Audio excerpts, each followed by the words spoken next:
Géopolis Télévision, dans les profondeurs de l'économie africaine. Tout de suite,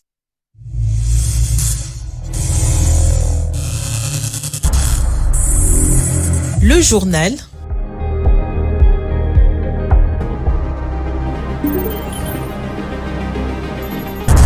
Ce journal vous est présenté par Fonds des promotions de l'industrie. Votre partenaire privilégié pour la réussite de vos projets.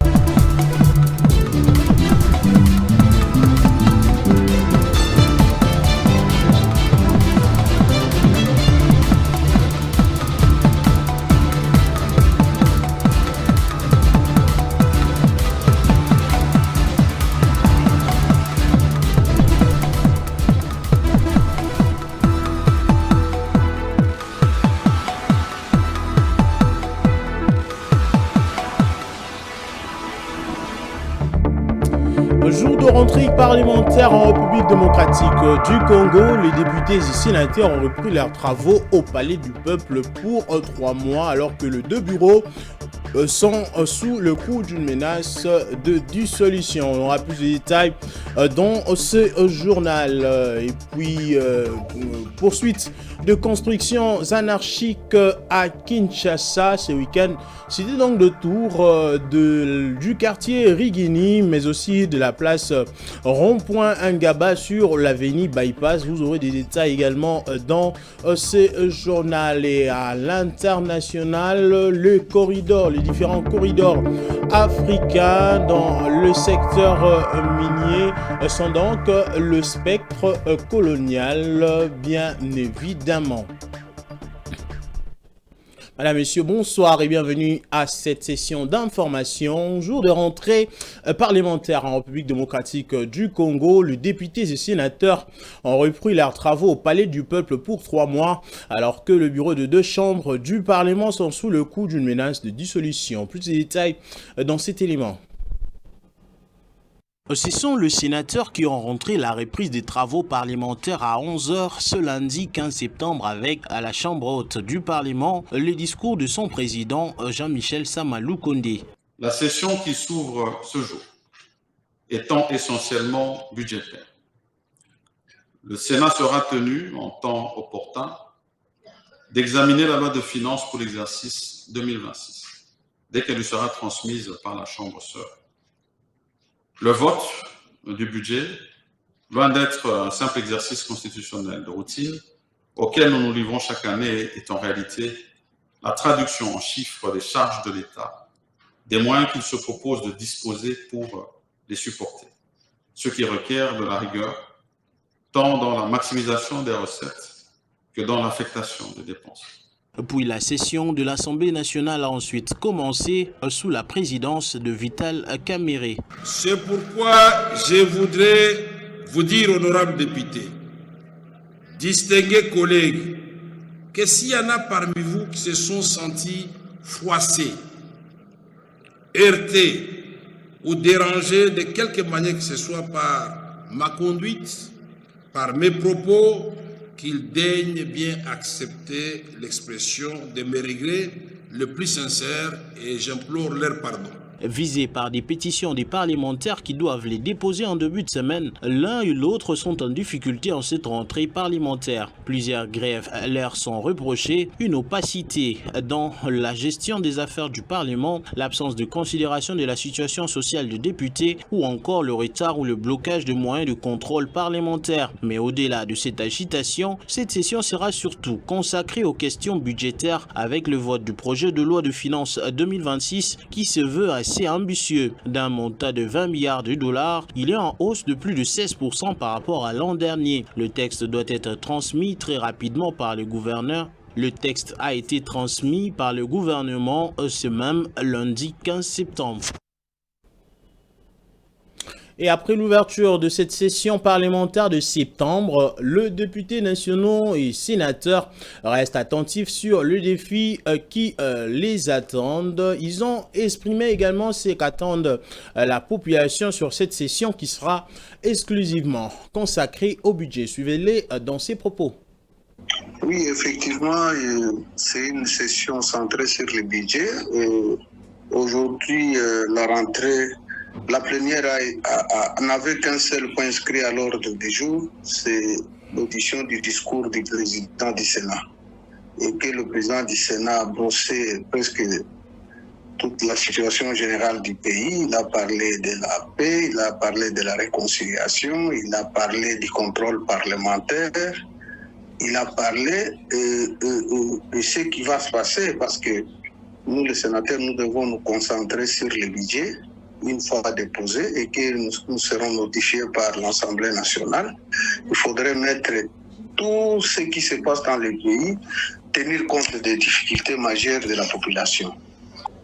Bon, les premières impressions, effectivement, c'est de voir que le président de la Chambre basse, l'honorable Vital Kamerhe, a appelé à l'apaisement parce que nous étions inquiets par rapport à la motion qui était signée contre lui et qui pouvait amener à la déstabilisation des travaux de l'Assemblée nationale et pousser pratiquement à une scission au niveau sociologique dans la population congolaise, alors que tout le monde devait être concentré sur les questions de retrouver la paix et se concentrer sur le budget et le développement qui sont les principales préoccupations.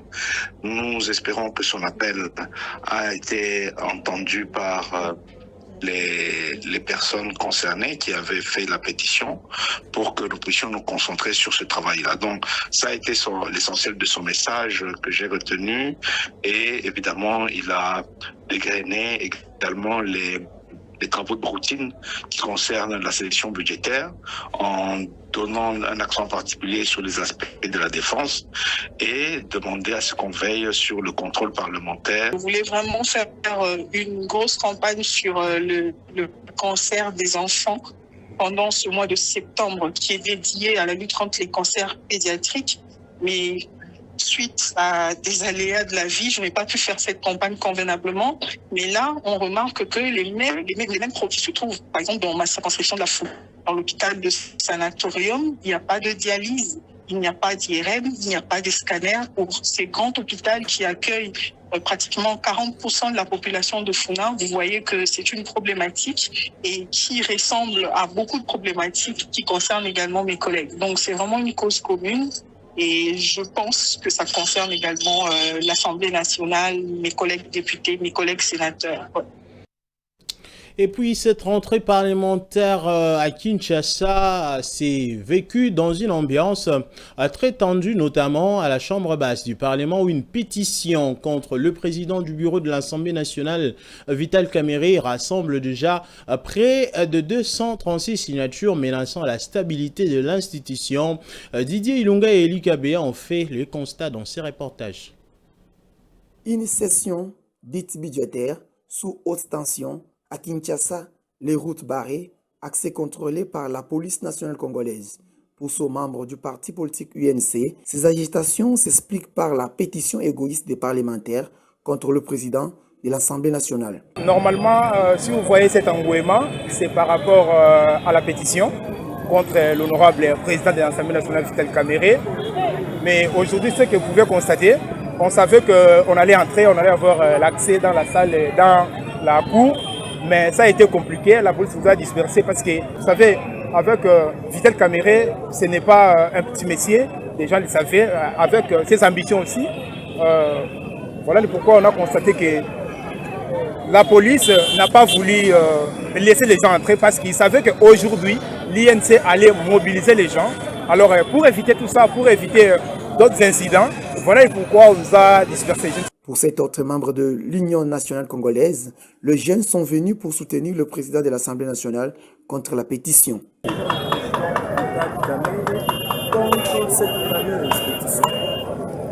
Dans un pays comme le Congo, là où il y a plusieurs contraintes, mais il y a un groupe de députés qui se réunissent pour créer une pétition contre le président de l'Assemblée nationale.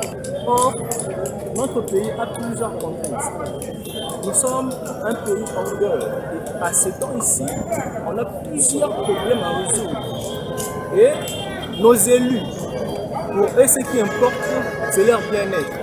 Ils sont fous, justement, du besoin quotidien des citoyens lambda. Notons que la session qui s'ouvre ce jour devra se clôturer le 15 décembre prochain. Une session qui va s'atteler sur la gestion des finances publiques dont le projet de loi des finances 2026 chiffré à 20,3 milliards de dollars américains, soit une hausse de 16,4% par rapport à celui de l'année 2025.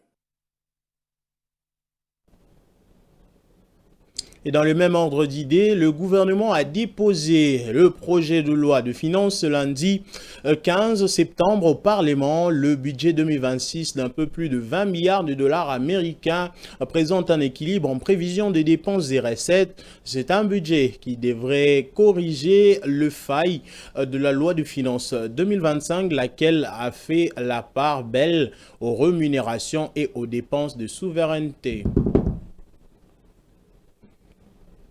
Et puis, dans le domaine de la santé, l'épidémie d'Ebola peut être contrôlée dans 2 ou 3 ans, a dit le docteur Jean-Jacques Mouyembe. Il a exhorté la population à respecter les instructions du ministère de la Santé pour lutter contre sa non-propagation. Il était donc au téléphone. Écoutez-les, s'il vous plaît.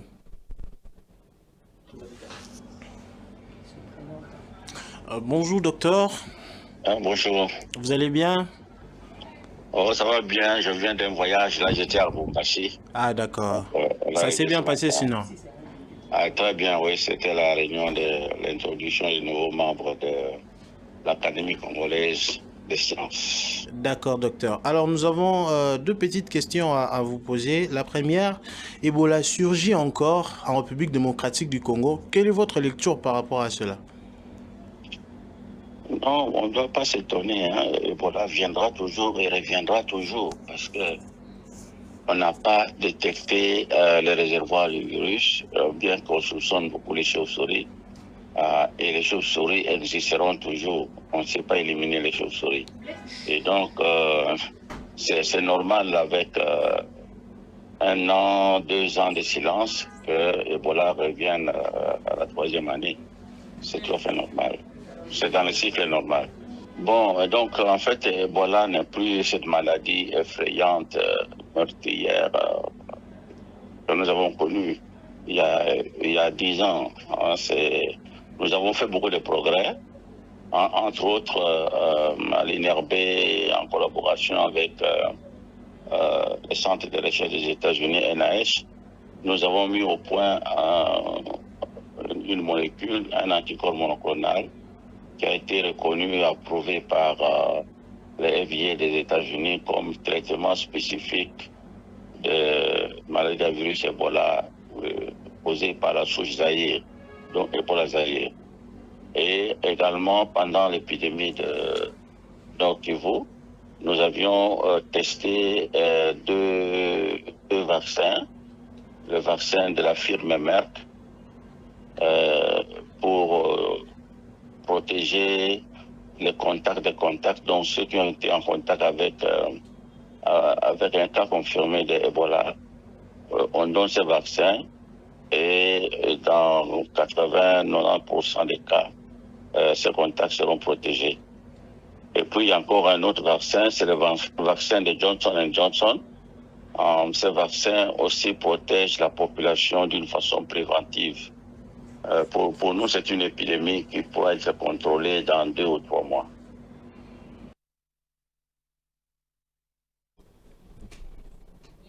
Et puis le Fonds de promotion de l'industrie s'engage à soutenir la création d'une classe d'entrepreneurs congolais, véritable moteur de la prospérité nationale. Pour ce faire, le directeur général adjoint du FPI, Blaise Mastaki Birindwa, a effectué pendant 7 jours une tournée dans plusieurs industries basées à Kinshasa. Objectif, évaluer le besoin des opérateurs économiques et identifier le projet porteur de valeur ajoutée. Suivez.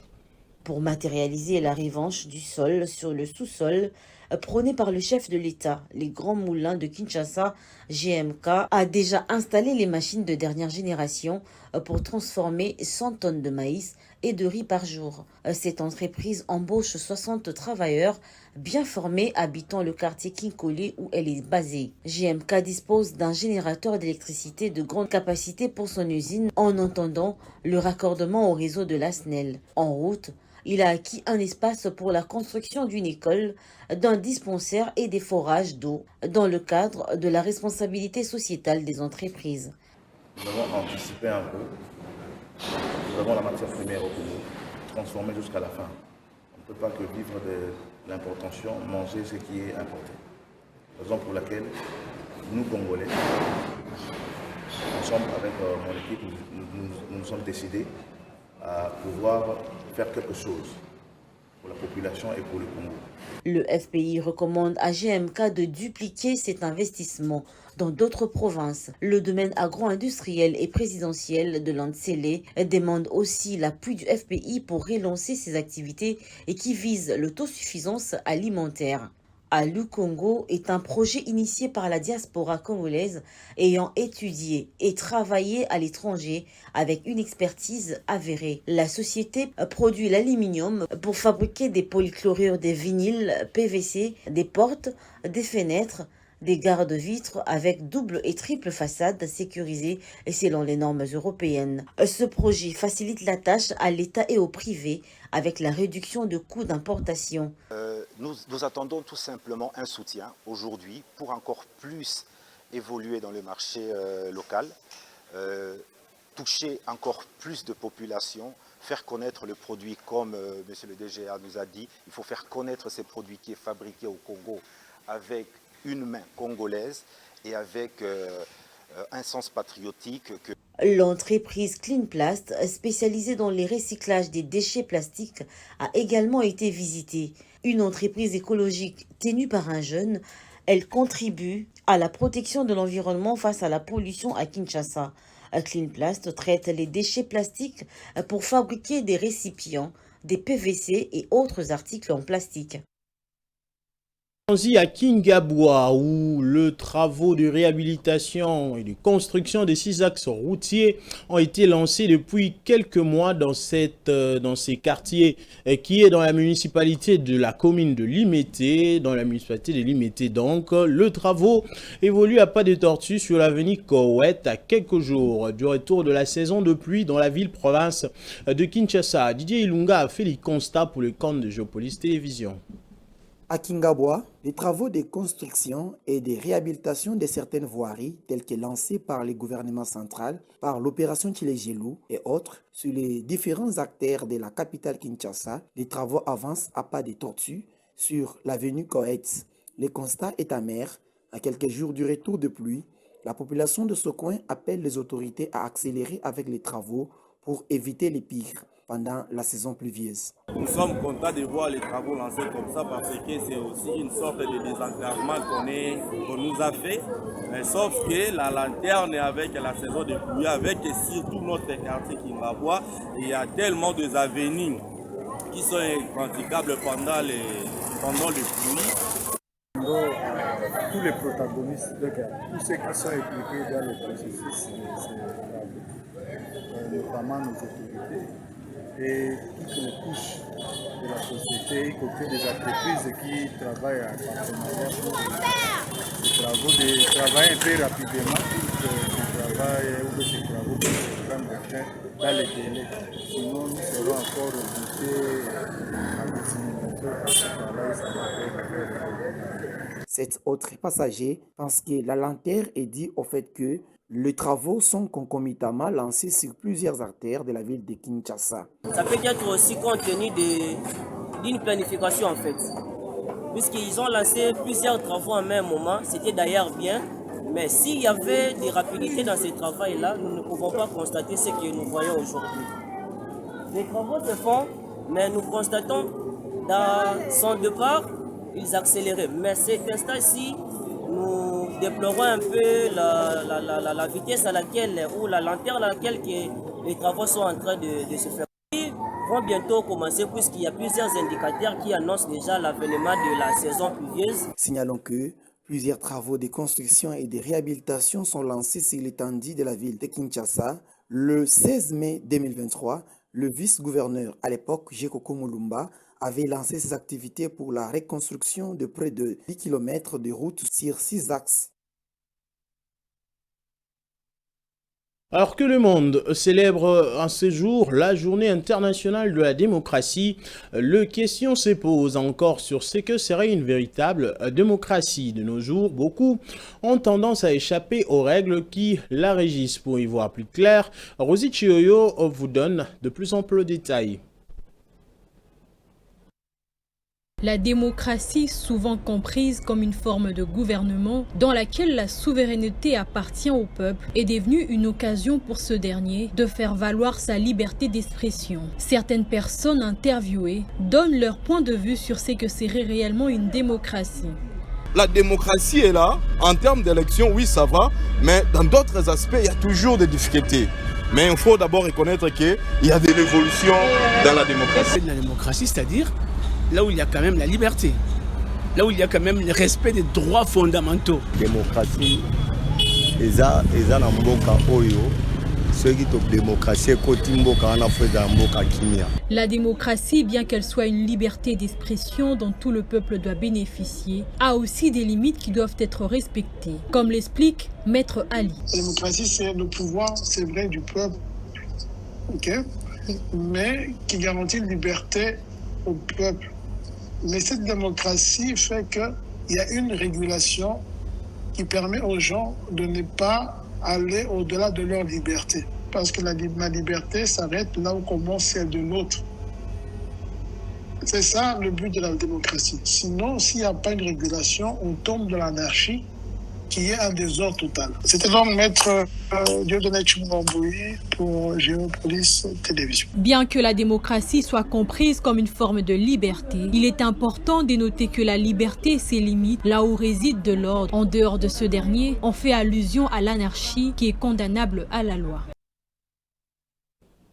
De la démocratie, rendons-nous au niveau de bypass où l'opération de destruction de construction anarchique érigée sur le domaine public de l'État dont les entreprises se poursuivent sans désemparer. Le bulldozer de l'hôtel de ville de Kinshasa a atteint le TAP de rond-point Angaba et ses environs, touchant notamment la ville Kolwezi et de magasins de sociétés de produits alimentaires dans Sosimex et Sokin. Si l'objectif affiché est le retour à l'ordre public, certaines personnes interrogées par Géopolis Télévision craignent que ces destructions n'entraînent une baisse de revenus pour les opérateurs affectés et un impact économique négatif dans cette zone déjà vulnérable. Myriam Likio. Dans le cadre de l'opération Retour à la norme menée par les autorités urbaines, plusieurs constructions jugées anarchiques ont été récemment démolies autour du rond-point Ngaba dans la ville de Kinshasa. Si cette démarche vise à désengorger les artères principales et à améliorer l'aménagement urbain, elle ne fait pas l'unanimité au sein de la population et des opérateurs économiques touchés. Les habitants ont partagé leur point de vue sur cette situation. C'est une action qui a commencé suite aux inondations récentes, puis avant la saison sèche. Vous connaissez les dégâts qu'il y a eu. Jusqu'aujourd'hui, on a des sites, les inondés, de ceux qui étaient inondés ne sont pas encore rétablis. Tout cela, c'est dû aux différentes constructions anarchiques que nous distinguons dans la ville de Kinshasa. Alors, c'est une action qui s'inscrit dans ces cadres.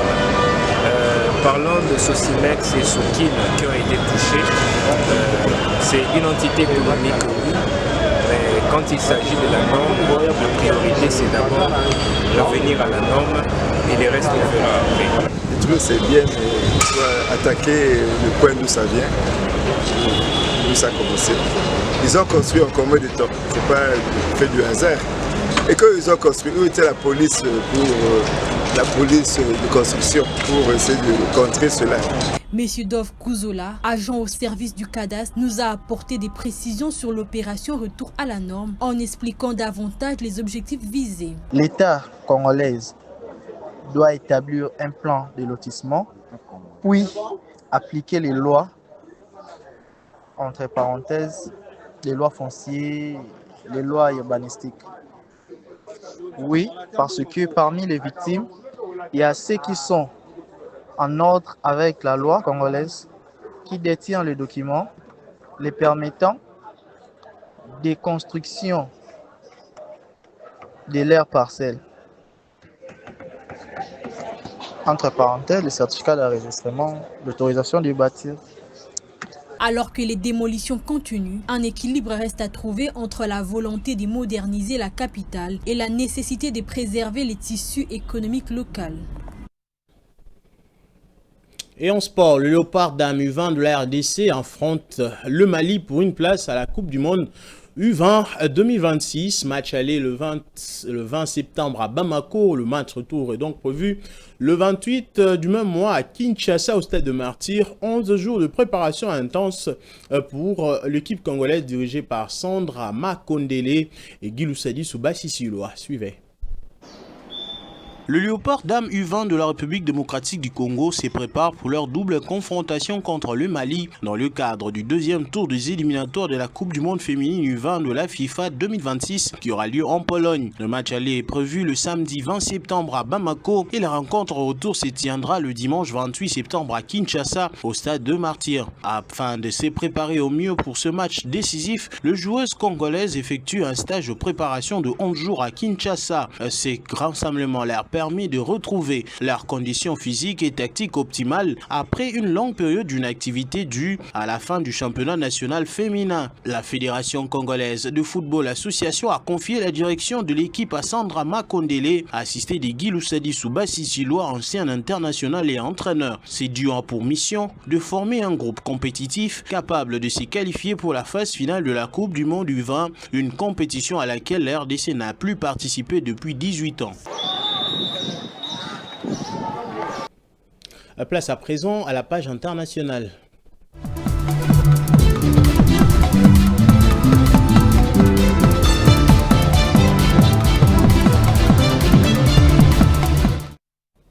L'Afrique héberge 30% de réserves mondiales de minéraux critiques, mais souffre notamment d'une insuffisance d'infrastructures pour assurer leur expédition vers le marché international.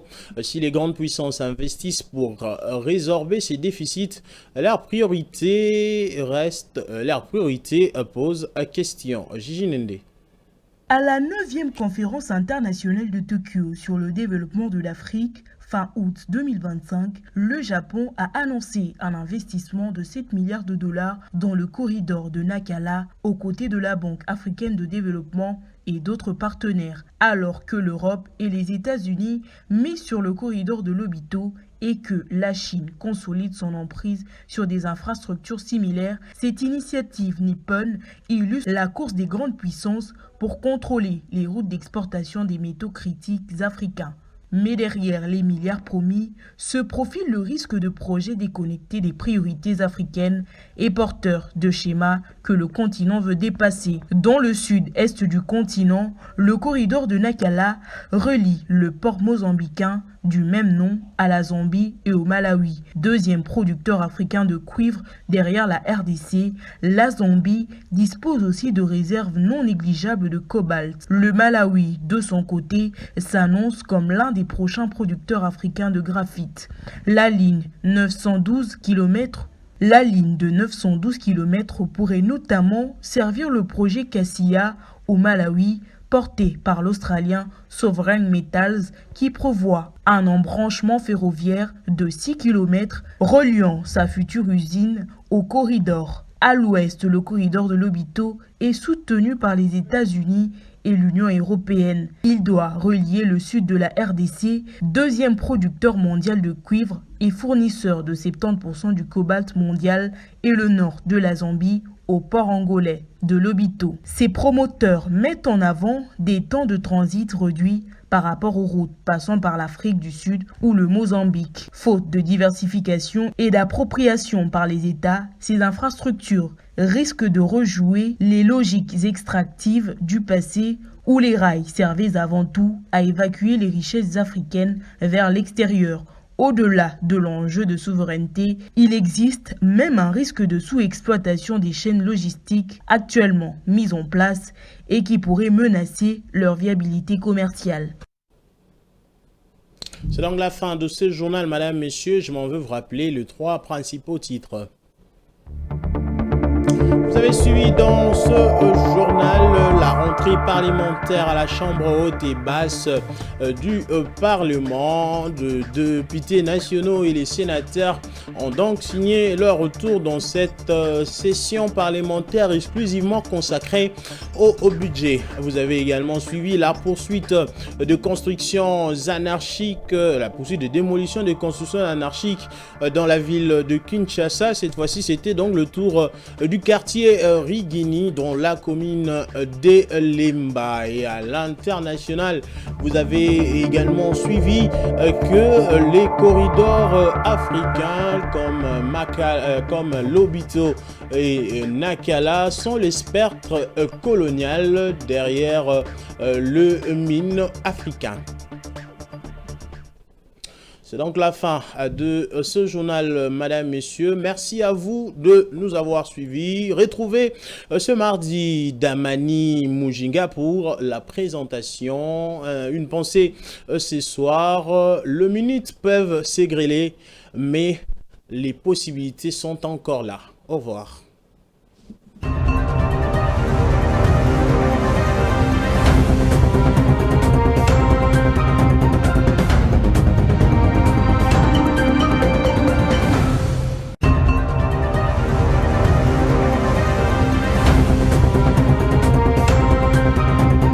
Ce journal vous a été présenté par Fonds des promotions de l'industrie, votre partenaire privilégié pour la réussite de vos projets.